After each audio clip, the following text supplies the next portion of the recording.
Hi, are you chasing him and don't know it? Well, we are all so unaware of how we are coming across so much of the time. It's because we're not focusing in on ourselves, and instead we're trying to fix everything that's out there. This is what gets us into trouble. So, how can you be chasing him and not really be aware of it? Well, let's just do some of the things that you could be doing. You could be phoning him for good reason, but still you are the one phoning him. That is not a response to something he's done. It's not a response to a phone call from him. You could be texting him. Is it a response to a text he gave you that was a question or that felt like it required a response, rather than he put a period to the end of a little conversation you had? Is it something you want to follow up, or is it something you're responding to? So that word respond is so crucial for us to be aware of. In order for us to respond, we have to be responding to something that's coming towards us, right? Otherwise, we're just showering the world with our love and our affection, our attention, our presence, which is lovely, but it does not work in love, and it does not work with men. It works with friends. Sometimes they feel quite smothered, just like men do in general, especially if they're men friends. But it is different. Friendship is different from romance. So, are you texting him? Are you phoning him? Not in response, but in an actual instinct to share. And I'm going share because share is a big word nowadays in social media, of course. What does that mean? It means, wow, this is awesome and I want you to know about it. I am like that. So many of the type A women I know are like that. We call that, in the personality world, it's called blasting. It's just, I gotta let go of this information. I've got to get this out there.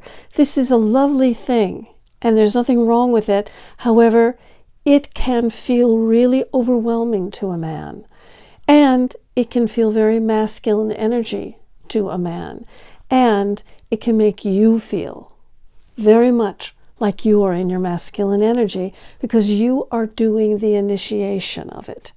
You have a good reason. You want to share this thing. But my advice is to stay back on that for a while. Really feel if it's appropriate in terms of the energy that's in the relationship. Is he coming at you enough that your responding is just a lovely part of the mix? Or are you doing this sharing because you can feel the hole? You can feel the emptiness between the two of you, because you can feel that his energy is not coming towards you the way you want, and so you're filling in the gap. So phone, texting, obviously going someplace where he is, going to his work, going to meet him someplace, inviting him somewhere, any of those things. And here's the one that we never think about. Thinking about him. Are you thinking about him? If you are thinking about him, I guarantee you that is showing up in your energy field. It's showing up for other people that you're thinking about him. It's showing up for you that you're thinking about him.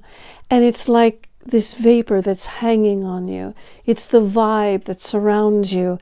And when he is with you, or talking with you, or Zooming with you, or next to you, he can feel that vibe all over you that you've been thinking about him. And if you want to think in terms of the magical feminine and the magical world, and I believe that this happens in wavelengths, how you think of something at the same moment someone else thinks of something, he can actually tell that you're thinking about him. You're sitting in your room and you're thinking about him, and he can feel that. Across the globe, he can feel it. So if you imagine that he can feel it when you're thinking about him, I want you to go, ooh, is this a lovely feeling? He's getting a vibe that's just lovely and enticing because I'm just thinking of touching him and looking at him. Or is he getting a feeling of surroundedness and pushingness by me wondering where he is and why I haven't heard from him? So there you go. Just thinking about him. So see if you can kind of eliminate him from your life, except for when he's right in front of you. Right in front of you on the phone, and the text, right in front of you in real life. And when he's not in front of you, clear your mind of him. Focus on other things. And of course, this is what circular dating is about, so we'll get into that in other videos. To get more relationship advice, check out this video next.